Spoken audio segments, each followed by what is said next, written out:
Welcome to The Author Show, where we present new authors and books. From fiction to self-help and everything in between, you'll find it all here. To watch the TV version of our program, visit authorswebtv.com. That's authorswebtv.com. And now, let the show begin with your hosts, Don McCauley and Danielle Hampson. Hello and welcome back to the show. This is your host, Don McCauley. Today we're welcoming the program author A.W. Daniels, and Mr. Daniels is the author of Genetically Privileged. Genetically Privileged and Genetically Conflicted are the first two offerings in a series of works by Mr. Daniels.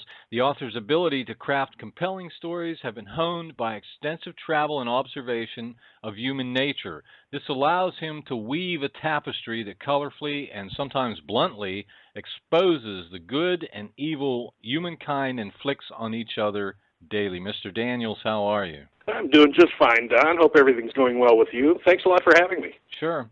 Well, let's start with a big question. Tell us about this book, please.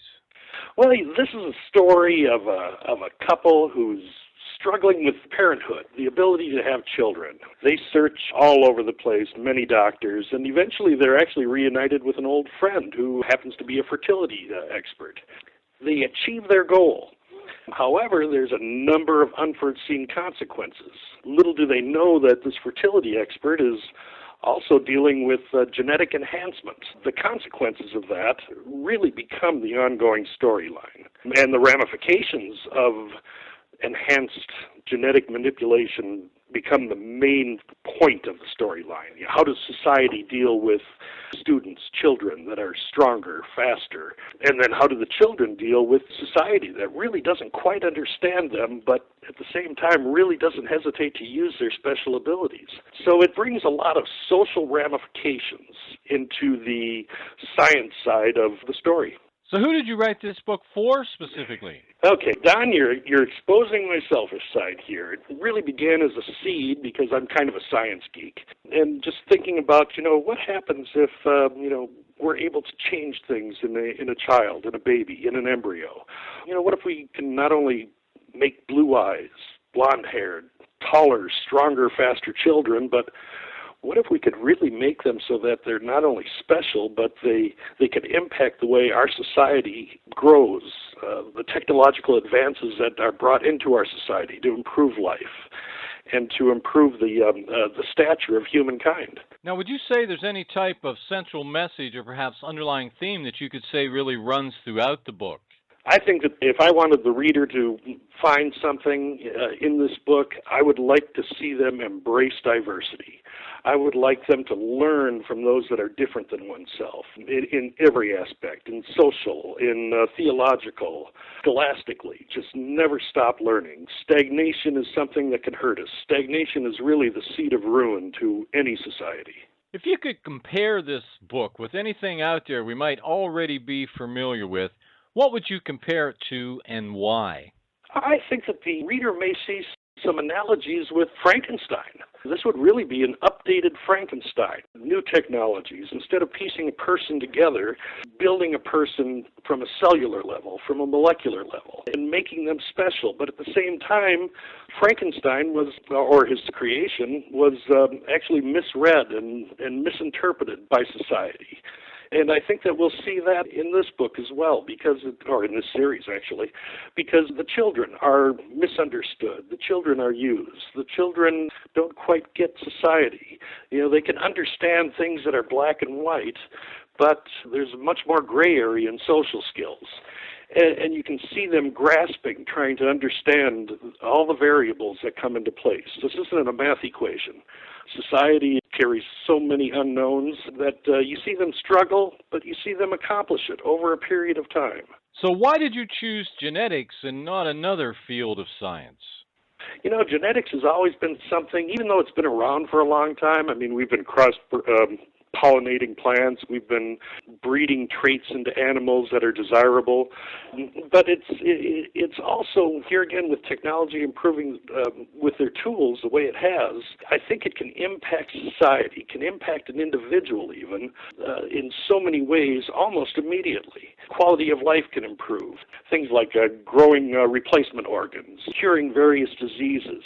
I think that we're going to find that the technology that is available to us here again on the on the cellular level is going to improve our lives to a point that we'll be embracing it more and more. It's a little scary because of some of the ramifications of it, but at the same time, people are going to see just how much their life can improve in a very short period of time. Now, there seems to be a religious allegory with biblical references. What's the point of that theme? You know, religion and science have always struggled. And so I put some different names in there, some different situations that are not necessarily going to be aimed at creating a religious book. But I wanted that thread running through the entire series because it's really indicative of the struggle between science and religion and how they kind of come apart, grow apart, and then come together in various situations. I think it's going to be an ongoing struggle, but I think in the end we're going to find that,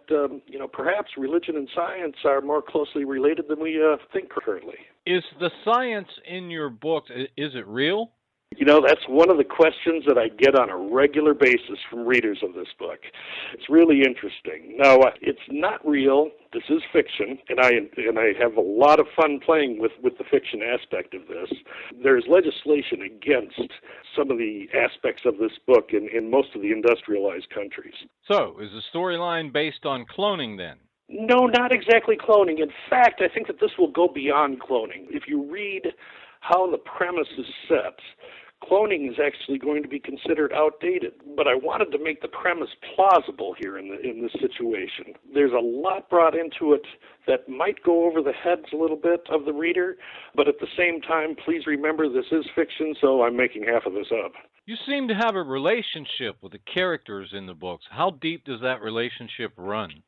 You know, I almost feel as though they're my second family. I find myself reacting to their various trials and tribulations, even setting up situations that might put them in a compromised situation. But watching the various characters work their way through the situation, identify the situation, define it, and then come up with a conclusion is something that I almost cherish. I almost try to nurture overcoming the difficulties, or having the characters overcome the difficulties that they're confronted with. Now, the storyline begins with what we could call the parents of the children and then shifts to the children. Will the children be the focus as this series progresses? Oh, absolutely, yes. In fact, if you'll see the stories progress, the series progress. The first book, they're babies, so there's actually a lot of naivety going through the book. The second one, Genetically Conflicted, they're teenage. I know what I was like when I was a teenager. I thought I knew everything, and you see those characteristics come out in the characters. They're learning, but they're learning begrudgingly almost. Now, the third book is they're much more mature, and you see that maturity, and they come to grips with what is society doing to them? What are they doing to society? What are the ramifications that will be developed in the future from their actions and inactions? How long do you intend for this series to continue? I have 4 in mind right now, Don, that are in my head. But the nice thing about this, because of the topic of genetics and the genre being fiction, I can go on forever. I mean, I can create new characters. I can kill off characters. I can bring them back. One of the wonders of genetics, perhaps another reason why I chose that field. Have you gained anything personally from writing these books? When I started doing this, I was really kind of surprised at how I had to push myself out of my own comfort zone, how I had to expand the horizons of my knowledge. Just the research behind it was bringing me new information. And in that aspect, it's forced me to grow, to accept, to embrace things that once didn't think were actually possible in my own mindset. So in your opinion, and to take it to the bottom line, do you feel that the science of genetics is good or bad?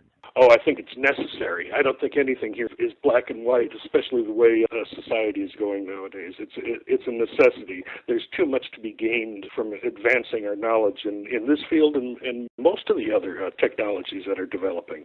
It's easy to mislabel the science of genetics because of what's been done in the past, trying to make the perfect human, eugenics, when actually in its purest form, it's really designed to enhance our life and our lifestyles.